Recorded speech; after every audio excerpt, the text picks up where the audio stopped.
गंगा नदी के किनारे एक छोटा सा गांव था जिसका नाम खुशहालपुर था। इस गांव में रामपाल नाम का एक सीधा सादा किसान रहता था। रामपाल के पास न तो बहुत बड़ी जमीन थी और न ही कोई आलीशान घर, लेकिन वो गांव में अपनी अथक मेहनत और हमेशा संतुष्ट रहने वाले स्वभाव के लिए मशहूर था। रामपाल की जमीन पथरीली थी, जिसमें अन्य किसानों की तरह सोना उगलने वाली मिट्टी नहीं थी। गांव के बाकी किसान, जिनमें सुखिया और धनिया जैसे लालची किसान भी शामिल थे, रामपाल को देखकर हंसते थे। सुखिया कहता, अरे रामपाल, तू इतनी मेहनत क्यों करता है? तेरी जमीन तो बस सूखा चना और ज्वार ही उगाती है, हमारी तरह फल और बढ़िया गेहूं उगा। रामपाल मुस्कुराता, भाई सुखिया, मेरी जमीन जो भी देती है वो मेरे लिए अमृत है। मैं मेहनत इसलिए करता हूँ क्योंकि मुझे मिट्टी से प्यार है। वो मुझे जीने का सहारा देती है और ये मेरे लिए किसी खजाने से कम नहीं। एक बार रामपाल के गांव में एक बाबा आए जो खुद को सिद्ध साधु बताते थे।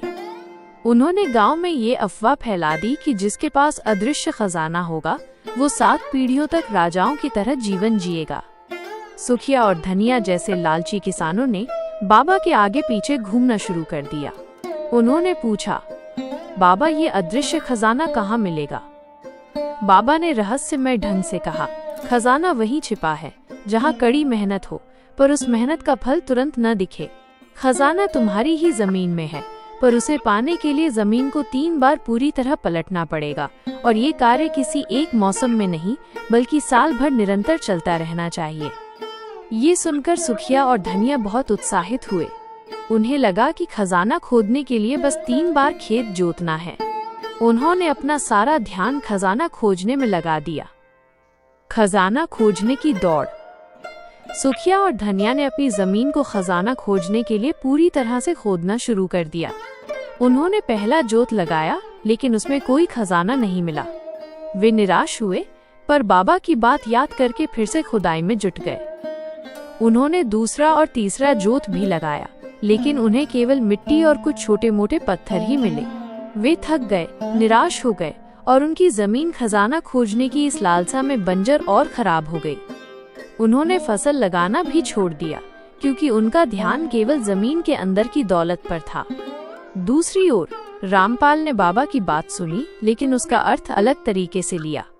रामपाल ने सोचा, बाबा सही कहते हैं, खेती ही असली खजाना है। जमीन को साल भर निरंतर मेहनत से 3 बार पलटने का मतलब है माइनस बारिश के लिए तैयारी, बीज बोना और फिर फसल आने का इंतजार करना। रामपाल ने अपनी पथरीली जमीन पर पूरी मेहनत से 3 बार जोत लगाया, लेकिन उसने ये काम खजाना खोजने के लिए नहीं बल्कि फसल बोने के लिए किया। पहली बार जोत, रामपाल ने बारिश से पहले अपनी जमीन तैयार की। दूसरी बार जोत, उसने बड़े ध्यान से उसमें बाजरा और चना के बीज बोए। तीसरी बार जोत, उसने फसल की कटाई के बाद जमीन को फिर से साफ किया ताकि वो अगले मौसम के लिए तैयार हो सके। रामपाल ने अपनी मेहनत में कोई कमी नहीं छोड़ी। उसने पानी दिया, खरपतवार निकाले और अपनी फसल की देखभाल वैसे ही की जैसे कोई पिता अपने बच्चे की करता है। अदृश्य खजाना प्रकट हुआ। साल भर बाद सुखिया और धनिया की जमीन वीरान पड़ी थी, क्योंकि उन्होंने खजाना खोजने के चक्कर में खेती करना ही छोड़ दिया था। उनके पास खाने के लिए भी कुछ खास नहीं था, लेकिन रामपाल की पथरीली जमीन इस बार दुगनी फसल दे रही थी।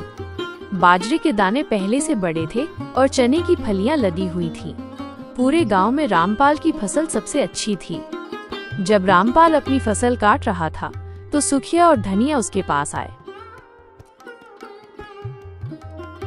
हमने बाबा के कहने पर 3 बार जमीन खोदी, पर हमें कोई खजाना नहीं मिला। हमने तो अपना सब कुछ खो दिया।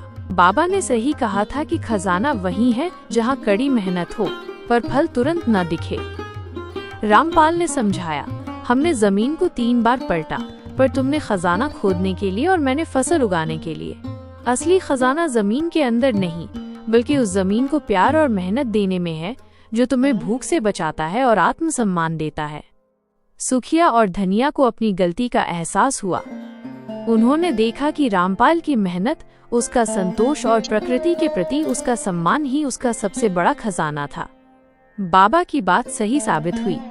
रामपाल और उसका परिवार कभी भूखा नहीं रहा। उसका खजाना अदृश्य था।